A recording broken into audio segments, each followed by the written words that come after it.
Ningún juicio ni ejecución en la historia tuvo un desenlace tan trascendental como el de Jesús en Jerusalén, ocupada por los romanos hace 2000 años. Pero desde entonces, la muerte de Jesús se ha visto como una ejecución que prácticamente fue un asesinato.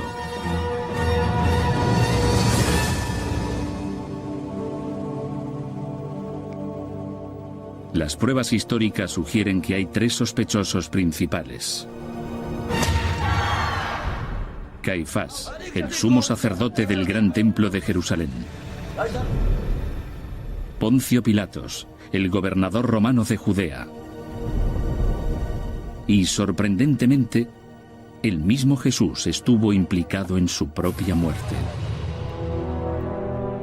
¿Quién fue el responsable de la muerte de Jesús?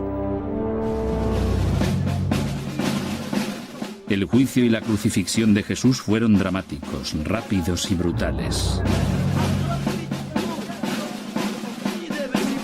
Para examinar las pruebas tenemos que volver a esa trágica semana antes del asesinato de Jesús.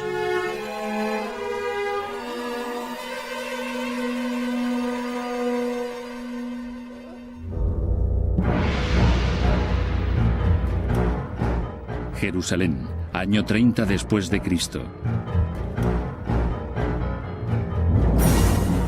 Miles de personas llegan a la ciudad para celebrar la Pascua.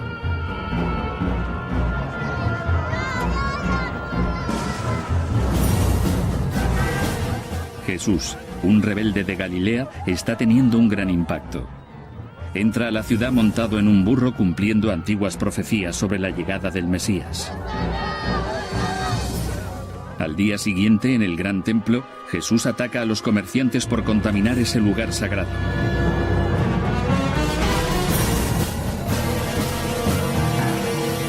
Los sumos sacerdotes del templo hacen una reunión secreta. Ven a Jesús como una amenaza a su poder y a su autoridad. Hay que detenerle.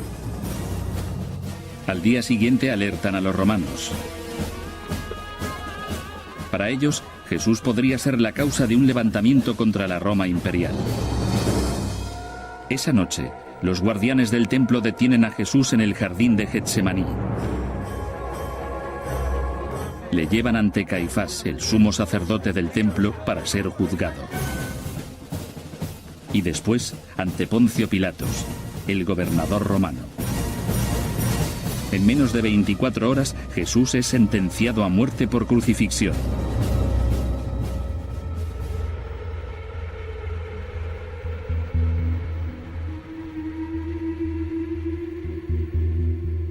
Hay tres sospechosos importantes y hay muchas pruebas contra los tres. El sospechoso número 1 es Caifás, sumo sacerdote del templo de Jerusalén. Sus huellas están por todas partes y tenía buenas razones para desear la muerte de Jesús.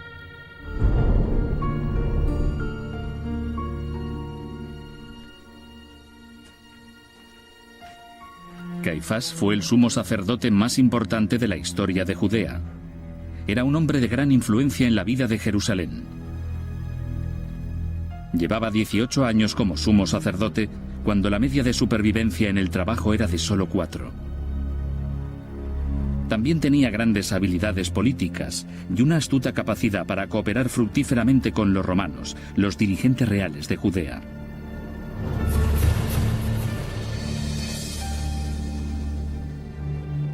Para Helen Bonn, Caifás es una figura enigmática. Investiga su vida y ha estudiado la estructura de poder de los sumos sacerdotes del Templo de Jerusalén y sus relaciones con los romanos. Caifás es un rico aristócrata de Jerusalén. Proviene de una buena familia sacerdotal y está bien relacionado. Tiene mucho prestigio en Jerusalén gracias a su posición. Es el sumo sacerdote del Templo de Jerusalén. Eso le sitúa en la cima de la sociedad de Judea. Aunque Judea estaba controlada por los romanos, las leyes civiles y religiosas estaban en manos del Sanedrín, el Consejo Supremo de los Judíos.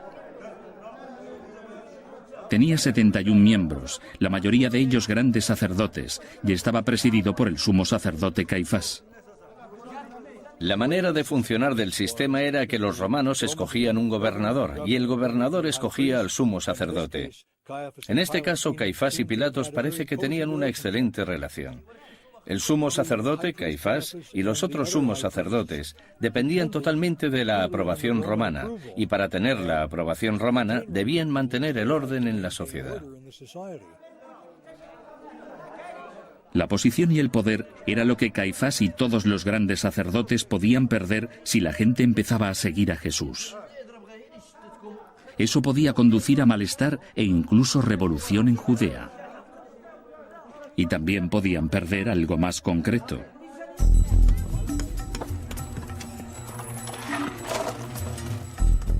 La arqueología nos demuestra ahora que aunque eran sacerdotes del templo, Caifás y sus compañeros vivían una vida lujosa.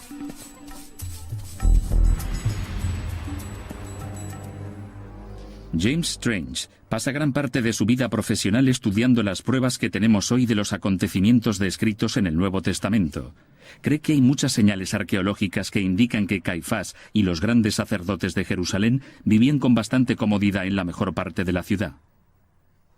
Las casas que se han excavado y han sido de más ayuda se encontraron en la ciudad vieja de Jerusalén, en el barrio judío. Se encontraron bajo casas modernas en ruinas que se estaban renovando.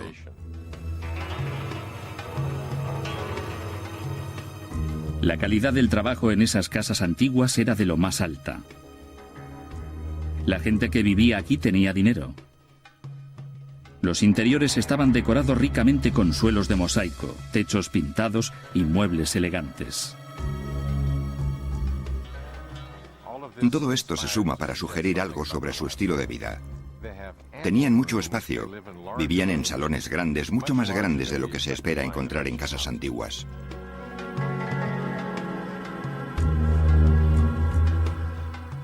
Cuando los arqueólogos excavaron bajo los suelos de estas lujosas casas, hicieron un descubrimiento aún más importante. Desenterraron un baño ritual. Para los judíos era importante usar un baño ritual para purificarse antes de cualquier acto de adoración. Pero estas casas tenían tantos baños rituales que solo podían haber pertenecido a los sumos sacerdotes. Este descubrimiento fue una pista sobre otra cosa que Caifás podía perder: unos ingresos lucrativos.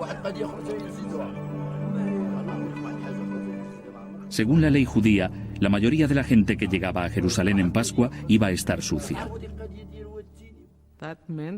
Eso significaba que si en el pasado reciente habías entrado en contacto con algo que creara impureza, como un cadáver, o si habías tenido relaciones con una mujer que menstruaba, se esperaba que te purificaras.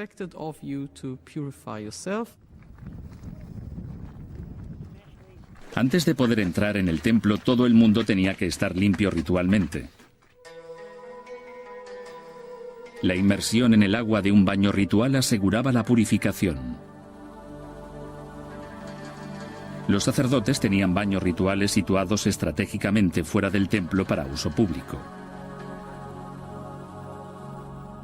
Todo el mundo, incluso los más pobres, tenía que pagar por esos rituales.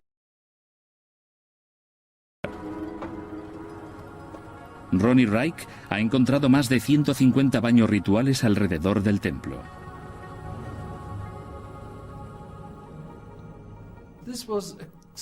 Era una especie de manía, añadir cada vez más obligaciones. Para esto y aquello tienes que ser puro. Cada una de estas reglas exigía miles y miles de baños rituales para el público. Así que tenían que proporcionarles los medios. Por eso tenemos tantas instalaciones de estas.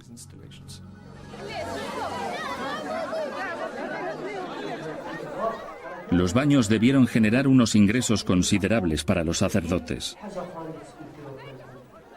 Pero Jesús decía que estos elaborados y caros rituales de purificación eran innecesarios. Toda la compleja maquinaria del templo estaba diseñada para generar dinero gracias a temas tan simples como la purificación o el perdón de los pecados. Está claro que era la manzana de la discordia entre Jesús y el templo y sus sumos sacerdotes. Declara que el reino de Dios es accesible sin esos elaborados rituales de purificación. Abre el reino de Dios a los mendigos y a los pecadores, y a la gente que no puede pagar esos rituales, y se sacrifica para que la gente pueda recibir la bendición de Dios sin pagar el sistema del templo. Sin embargo, Jesús no solo atacaba el control de los sacerdotes sobre la economía, apostaba aún más alto ante los ojos de los judíos de todas partes. Desafiaba directamente la autoridad de Caifás.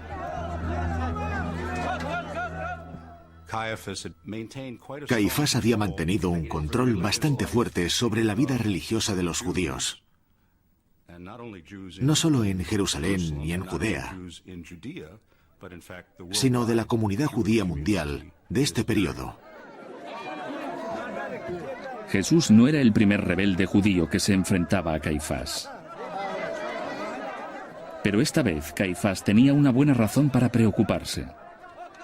Jesús había escogido la semana más cambiante del año para lanzar su desafío, la Pascua, el festival anual más importante del calendario judío. Los peregrinos llegaban a Jerusalén de todas partes del mundo, algunos incluso desde Babilonia e Italia. Ante una multitud tan enorme, Caifás no podía permitir que le humillaran. Aunque no hay informes sobre la población de Jerusalén durante la Pascua, un dato esclarecedor es el número de corderos sacrificados. El historiador del siglo I, Josefo, dice que los sumos sacerdotes contaron durante la Pascua 255.600 corderos sacrificados y comidos durante la festividad. Calcula que un cordero alimentaba a 10 personas. Así que la cantidad de personas en Jerusalén durante esa semana podría haber llegado a ser de 2,5 millones. Cualquier ataque a la autoridad de Caifás sería devastador. Los grandes sacerdotes y Caifás debían estar muy alarmados por Jesús. Cualquier predicador que fuera a Jerusalén durante la concurrida Pascua era una amenaza en potencia. Creo que, por un lado, les preocuparía su autoridad, el hecho de que estuviera ganando muchos seguidores entre la gente, el hecho de que la gente escuchara a Jesús en lugar de escucharles a ellos. Pero creo que quizás sea más importante su preocupación por lo que Jesús podía hacerle al templo. ¿Y si Jesús iniciaba alguna revuelta o algunos disturbios en el templo? Es probable que Caifás y los sumos sacerdotes ya conocieran a Jesús. No había muchas cosas que se les escaparan en la ciudad sagrada. Durante la Pascua seguirían cada uno de sus movimientos. Era una situación explosiva por lo que iba a suceder.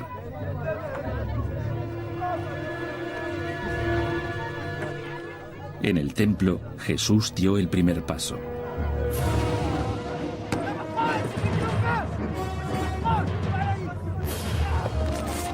Acusó a los comerciantes y a los vendedores de palomas expiatorias de extorsión y de convertir el templo en una guarida de ladrones.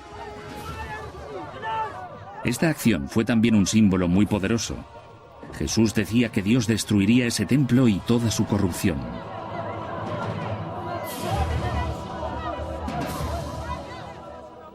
Los sumos sacerdotes se sentirían muy alarmados al ver esta manifestación y estos problemas en el patio del templo durante la Pascua.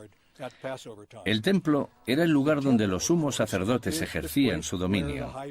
Eran los sacrosantos sumos sacerdotes los que oficiaban los sacrificios en nombre de la gente, y para ellos la acción de Jesús habría sido sencillamente una blasfemia.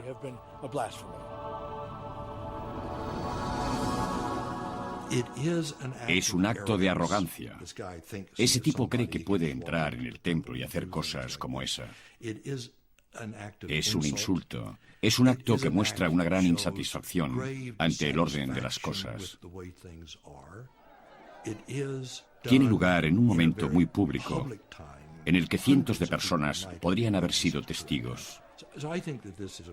Creo que para Caifás y su gente fue una acción muy perturbadora que les demostró que Jesús era peligroso. Quizás la mejor manera de describir ese peligro fuera la siguiente. Si es capaz de hacer eso, no sabemos qué más puede hacer. Ese hombre puede ser incontrolable. Pero, ¿qué hacer con un hombre que es incontrolable, que es carismático, que tiene seguidores? Detenerle.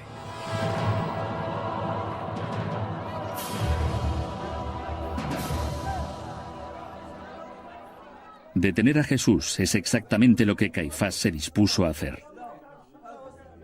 Organizó una reunión secreta de los sumos sacerdotes en su casa, en la Ciudad Vieja. El Evangelio de Matías dice que Caifás les exhortó a pasar a la acción. Jesús debía morir. Discutieron cómo y cuándo. Si mataban a Jesús entonces, en Pascua, podrían haber disturbios en la ciudad.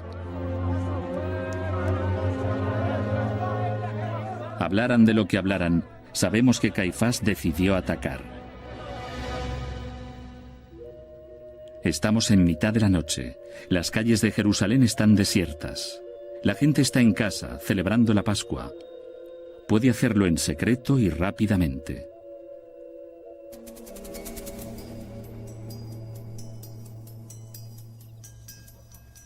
Tras su propia cena, Jesús reza mientras sus discípulos descansan en el jardín de Getsemaní en el Monte de los Olivos.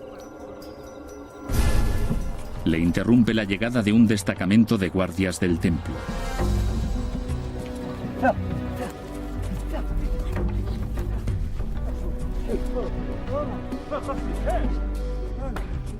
Caifás podía decir en su defensa que detener a Jesús era perfectamente legal. Sencillamente había denunciado a un rebelde conocido por poner en peligro la tranquilidad pública. Jesús es llevado ante Caifás y los sumos sacerdotes. No son las acciones de un sospechoso de asesinato. Entonces Caifás lleva a Jesús a juicio. Pero los expertos creen que en este punto Caifás se aparta de la ley. En términos legales, el llamado juicio es un engaño.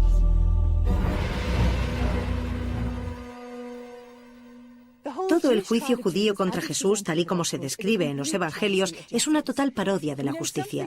Sabemos algunas cosas sobre los juicios judíos de la época por escritos judíos posteriores, conocidos como la Mishnah, y nos dan una idea bastante amplia de cómo se debían dirigir los juicios, y casi todo es ilegal en el juicio de Jesús. Tiene lugar por la noche, lo que era ilegal. No tiene lugar en la habitual cámara del consejo, sino en la casa del sumo sacerdote. Tiene lugar en un día de fiesta, lo que tampoco estaba permitido. Las únicas fuentes por las que sabemos lo que sucedió durante el juicio de Jesús son los 4 evangelios.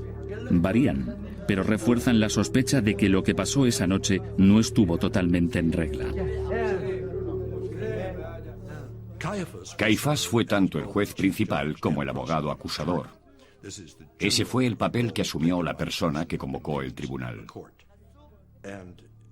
Y los jueces estaban para proporcionarle una tapadera para que se pudiera decir, bueno, fue un juicio justo. Así que montó un furtivo juicio nocturno con aquellos aliados a los que quiso llamar. Caifás creía que tenía pruebas contra Jesús porque había amenazado con destruir el templo. Una ofensa contra Dios y una traición contra el Estado. Jesús sería acusado de blasfemia y sedición. El problema era que necesitaba testigos. La Biblia dice que Caifás presentó testigos que declararon haber oído a Jesús diciendo que destruiría el templo. Según la ley judía, al menos 2 testigos de sexo masculino tenían que estar de acuerdo, prácticamente palabra por palabra. Pero los testigos se contradijeron el uno al otro y se contradijeron a sí mismos. En medio de la confusión, les mandaron retirarse. La acusación de sedición no había salido bien. Caifás tenía un problema. Su problema era sencillo. Quiero que muera. Los testigos no han funcionado. Le teníamos. Amenazó con destruir el templo. Eso fue lo que hizo. Eso y darle la vuelta a la tortilla. Eso hizo. Eso le convierte en un hombre importante. Por eso tenemos que deshacernos de él. Diga lo que diga, diré que merece la muerte. Y convocar un juicio y llevar a cabo todo ese fingimiento le proporcionaba una tapadera legal. Se hizo un juicio, podría decir más tarde. No ejecuté a nadie arbitrariamente. Los testigos no funcionaron, así que Caifás tuvo que cambiar de táctica. Si podía provocar a Jesús para que dijera algo blasfemo, podría acusarle de violar la ley judía. Le preguntó a Jesús a bocajarro: ¿eres el Hijo de Dios? ¿El Hijo del Bendito? ¿Eres el Mesías? Aquí los evangelios varían un poco, y solo en el relato de Marcos Jesús contesta que sí. Caifás proclamó que Jesús había blasfemado. Los demás miembros de su tribunal estuvieron de acuerdo. El castigo por ello era la muerte. Creo que no importaba lo que Jesús contestara exactamente. Caifás, cuando decidió detenerle, decidió ejecutarle. Los cargos contra Caifás parecen incontestables. Detiene a Jesús, lo juzga ante un tribunal falso y le condena por un delito religioso.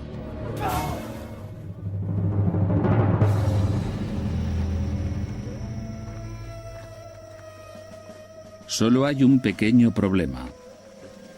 Judea se halla bajo el puño de hierro de los romanos. Caifás no puede ejecutar una sentencia de muerte.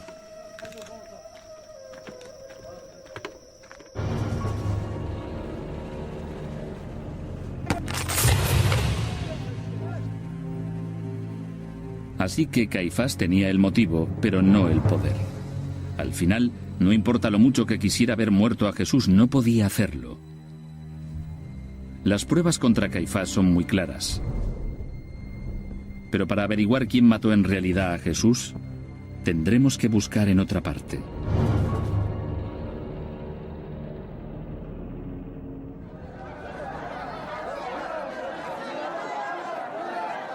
Judea, en tiempos de Jesús, es una provincia judía gobernada por el Imperio Romano.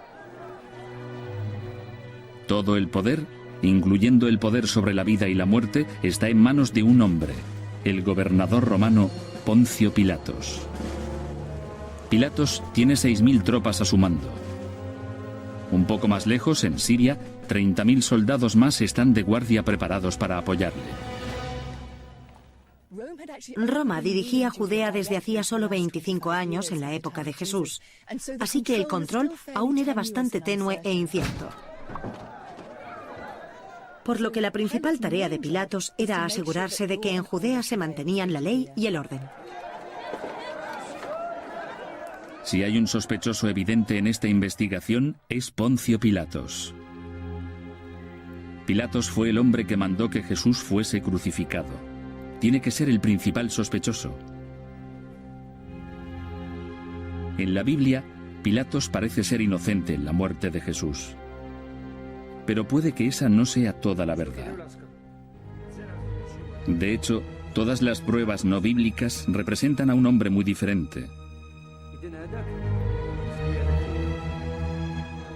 Según el historiador Filón, que escribió durante esa época, Pilatos era calculador, cruel y a menudo brutal.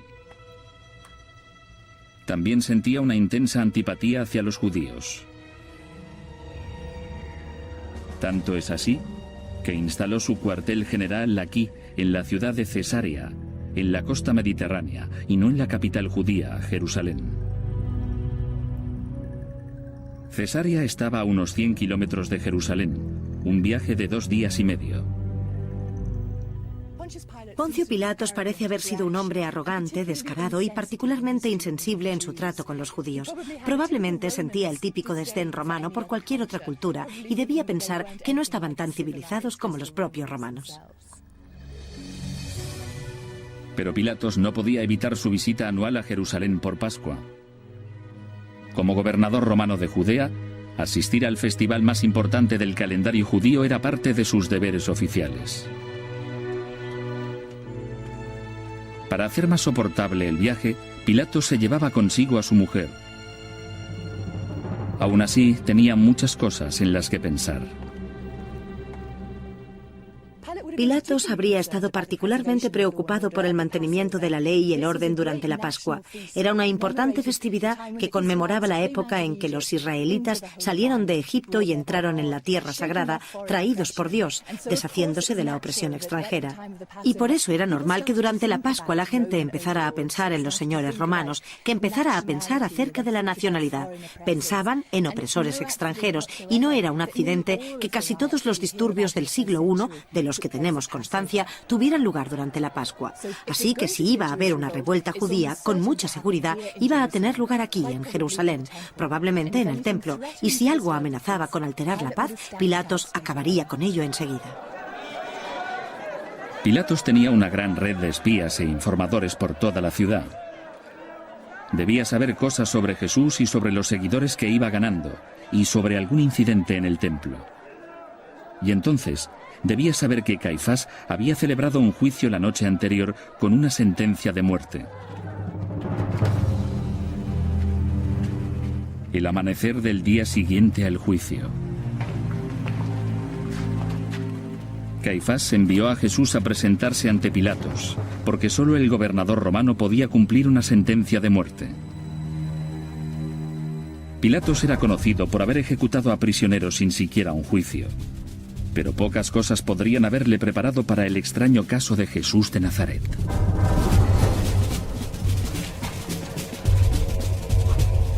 La acusación que Caifás había hecho contra Jesús era de blasfemia, un delito judío que no tenía nada que ver con la ley romana. Pero de la noche a la mañana esa acusación había desaparecido. No había ninguna razón para que Caifás mencionara la blasfemia de ninguna manera. No tenía que decir nada sobre eso, porque tenía una acusación perfecta contra Jesús, a la que Pilatos haría caso. Jesús era culpable de sedición. Jesús pensaba, o sus seguidores pensaban, o la gente decía, que era el rey de los judíos.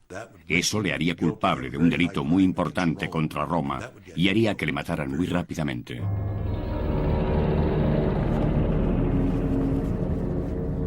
Eso era alarmante para Pilatos. La acusación tenía ahora un significado legal según la ley romana. Era una acusación de sedición y traición castigada con la muerte. Pilatos debía pasar a la acción y, por lo menos, concederle a Jesús una vista.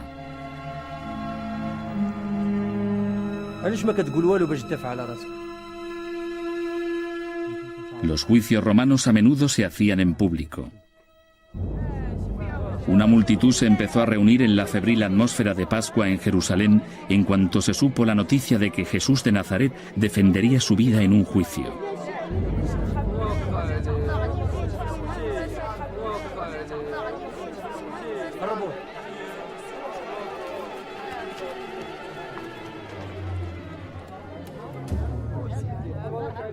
Pilatos le preguntó a Jesús si se llamaba a sí mismo rey de los judíos.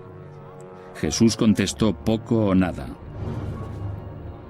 Pilatos no encontró pruebas contra Jesús y dijo: «Este hombre es inocente». Llegados a ese punto, Pilatos podría haber desestimado los cargos, pero no había contado con un factor inesperado: la multitud. Su veredicto de inocencia la enfureció. Empezaron a gritar para que Jesús fuese crucificado.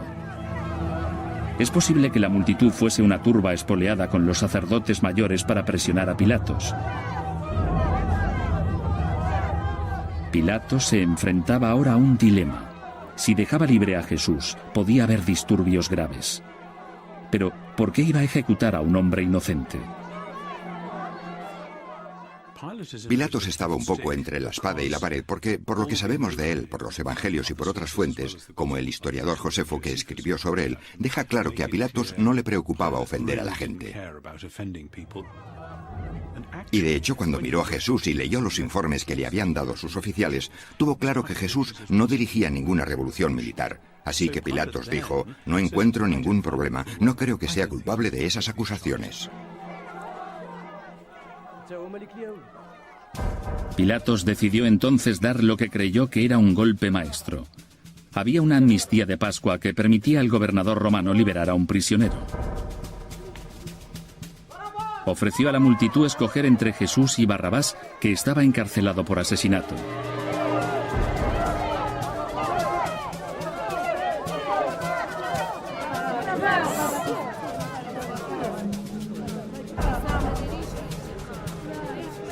Llegados a este punto, Pilatos se vio en un dilema aún mayor. En el Evangelio de Mateo, la mujer de Pilatos se acerca a él muy preocupada. Le suplica a su marido que no le haga daño a Jesús. Le dice que ha tenido un sueño en el que Jesús era inocente.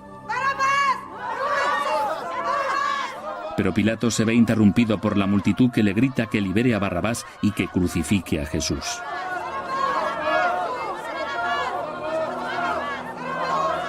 Sin poder tomar una decisión, Pilatos intenta hacer las dos cosas.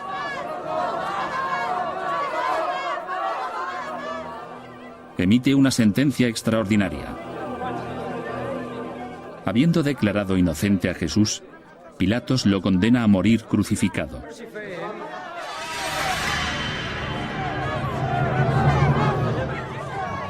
Esta acción basta para incriminar a Pilatos. Entonces Pilatos se lava las manos simbólicamente ante la multitud, diciéndoles que él es inocente de la muerte de ese hombre. Se llevan a Jesús para azotarle.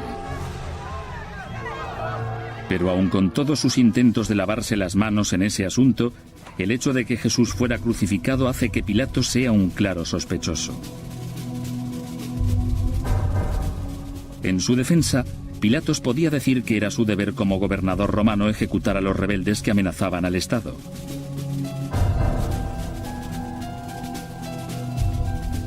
Aún así, hay acusaciones ante las que debe responder. ¿Fue Poncio Pilatos el hombre que mató a Jesús? Tenía el poder, pero era Caifás quien tenía el motivo. Pilatos dio la orden de ejecución y la multitud pidió a gritos que le crucificaran. Así que las acusaciones contra Pilatos siguen sin resolverse. Pero hay un sospechoso más. Estuvo en el meollo del asunto todo el tiempo, y muchos expertos creen que él, más que nadie, fue realmente responsable de la muerte de Jesús.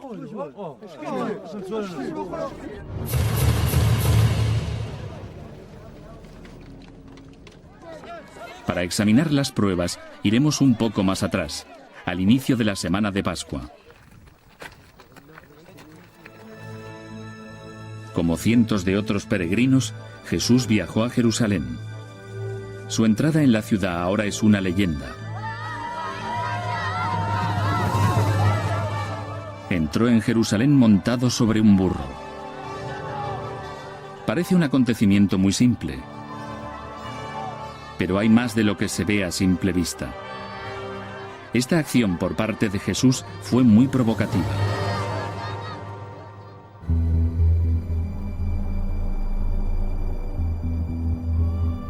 Desde la época de Moisés, las escrituras hebreas habían vaticinado la llegada de un gran Mesías, un líder poderoso, designado por Dios, que traería consigo una edad dorada perfecta, la derrota de todos los males y un nuevo reino de Dios en la tierra. Uno de los profetas, Zacarías, vaticinó que el Mesías entraría en la ciudad de Jerusalén montado en un burro. Exactamente lo que hizo Jesús. Parecía que para Jesús toda clase de pedazos de la historia de Israel se juntaban y que él estaba en medio de ellos. La profecía que parecía interpretar deliberadamente hablaba del verdadero rey de Israel, el ungido, el Mesías que llegaba finalmente y que sería el agente de Dios para redimir Israel. Así que Jesús parecía afirmar que la Pascua era el momento en el que iba a ser revelado, podríamos decir, como el verdadero Mesías. Así que se trata de su percepción sobre quién era él en el plan de Dios en ese momento. El último sospechoso es el mismo Jesús.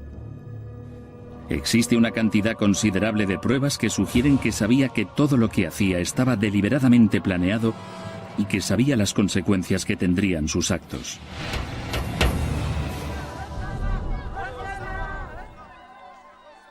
Aunque fuera controvertida, la llegada de Jesús a Jerusalén no habría bastado para que le mataran. Pero no se detuvo allí. Apuntó más alto. Durante años, los comerciantes y los vendedores de animales y aves expiatorias habían ejercido su trabajo en el patio del templo. La Pascua era la época del año más concurrida y lucrativa. La gente también pagaba sus impuestos anuales que los judíos de todo el mundo pagaban al templo de Jerusalén. Pero el tipo de cambio era terriblemente malo.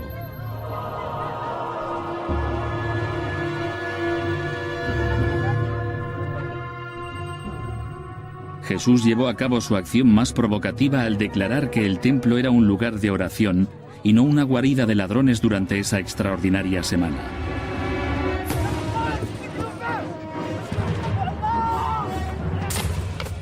Fue un ataque a la actividad de los comerciantes, pero por encima de todo, fue un ataque simbólico al propio templo.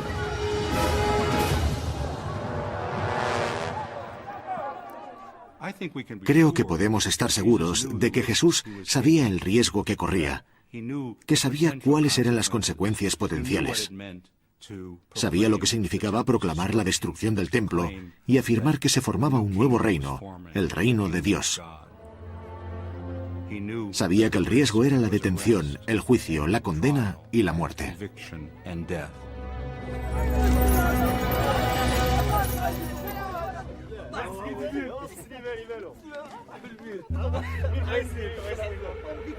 Las pruebas para ver a Jesús como cómplice de su propio destino ganan más peso a medida que pasan esos dramáticos días. Tras su batalla con los comerciantes en el templo, Jesús podría haberse marchado fácilmente de Jerusalén. Podría haber evitado cualquier posible problema. En lugar de eso, escogió quedarse en la ciudad y celebrar la Pascua con sus discípulos. En la última cena hay señales claras que indican que Jesús sabía que su futuro podía estar ya sellado. Cuando él y sus discípulos se sentaron, Jesús llamó al pan que comían su cuerpo roto y se refirió al vino tinto que bebían como su sangre derramada.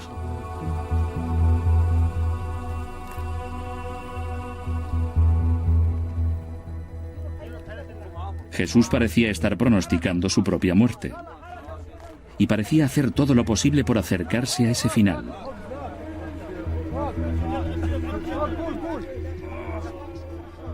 Su acción siguiente corrobora esa idea con claridad. Jesús identifica a la persona que le traicionará, Judas Iscariote, uno de sus propios discípulos escogidos.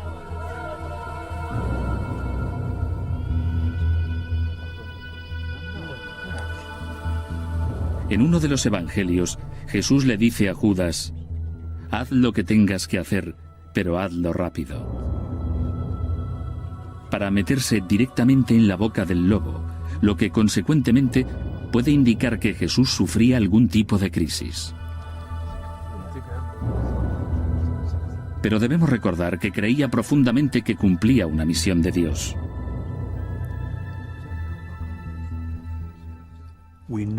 Sabemos por muchas partes del Evangelio que la propia familia de Jesús dijo que estaba loco.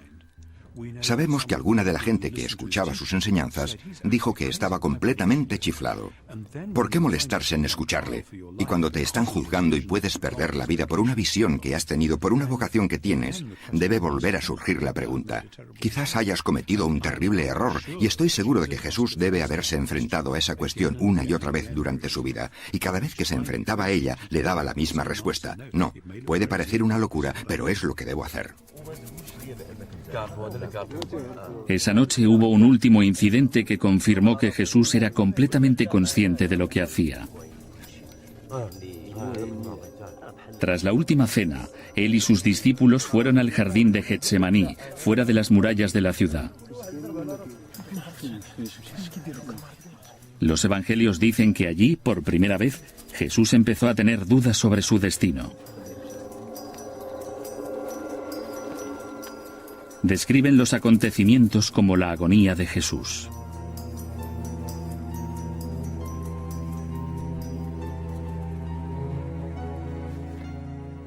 Le preguntó a Dios si podía librarse del terrible destino que le esperaba.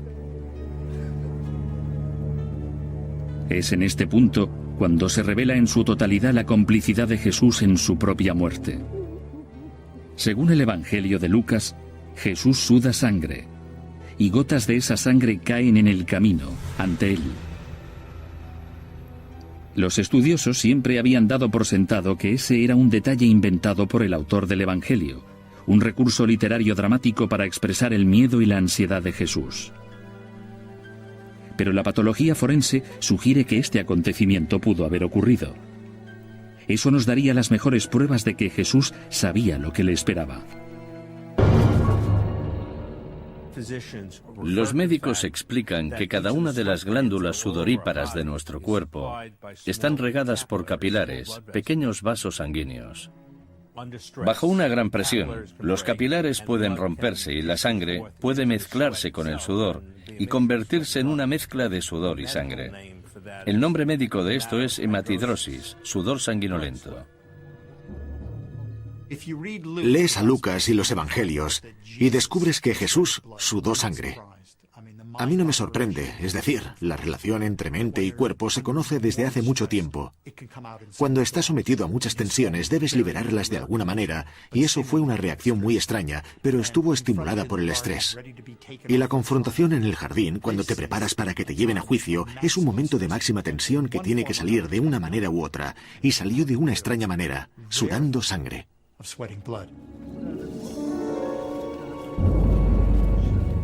La idea de que Jesús fuese un cómplice de su propia muerte puede parecer controvertida, pero todos los hechos así lo demuestran.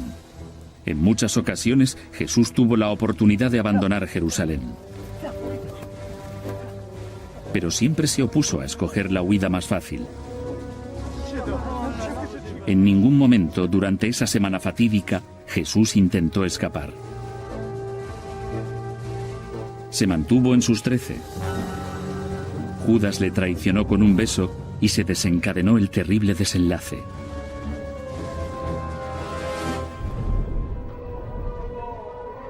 Todo lo que había hecho desde el primer día, a las puertas de Jerusalén, cada paso del camino, parecía ser el cumplimiento de un destino. Las acusaciones contra Jesús eran graves. Pero no importa lo mucho que se pusiera en peligro, no se quitó la vida, eso lo hicieron otros.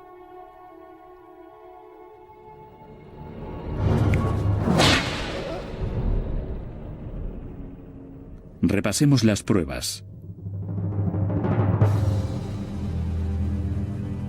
El primer sospechoso, Caifás, quería ver a Jesús muerto. Le consideraba una amenaza para su poder religioso y para su estilo de vida privilegiado. Celebró un falso juicio y culpó a Jesús de blasfemia. El culpable es naturalmente Caifás. Y creo que es el hombre al que hay que señalar. Es el tipo que decidió. Este es el hombre que creo que realmente fue quien lo hizo. Pilatos puede haber jugado un papel inconsciente en este crimen. No vio ninguna amenaza en Jesús. Le declaró inocente. Pero Pilatos tenía el poder. Fue él quien ordenó la ejecución de Jesús. Claro que el que le acusó y le sentenció a muerte fue Pilatos, el gobernador romano. No hay discusión posible. Pilatos fue el responsable de ello.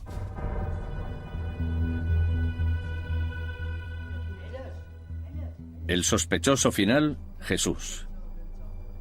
Sabía perfectamente lo que hacía y por qué. Provocó a Caifás deliberadamente con su comportamiento. No hizo ningún intento de escapar y se negó a defenderse a sí mismo durante su juicio. Jesús tuvo éxito y consiguió su objetivo, su destino. Creo que fue el propio Jesús el responsable de su crucifixión, porque creía apasionadamente que la voluntad de Dios era que muriera en la cruz.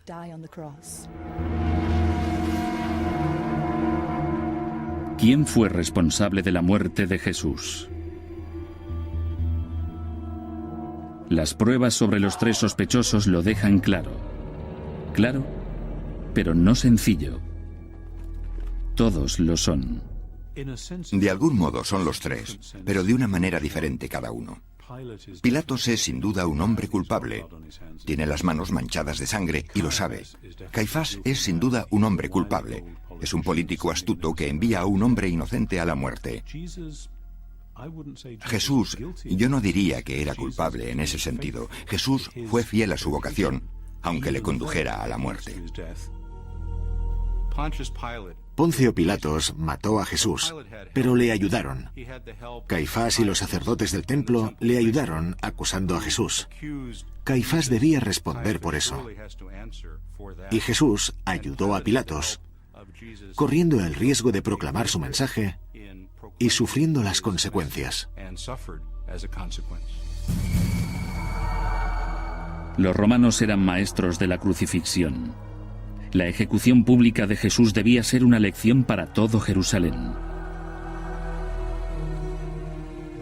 Según los evangelios, la madre de Jesús fue llevada allí para que viera morir a su hijo. Los discípulos habían huido, probablemente temiendo por su vida. Podían ser los siguientes. Tras 6 horas en la cruz, se declaró la muerte de Jesús.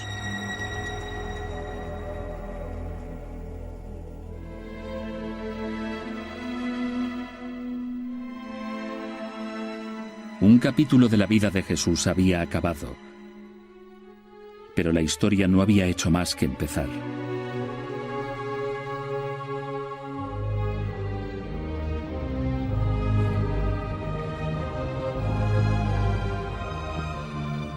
¿Y cómo recoge la historia el destino de los 3 sospechosos?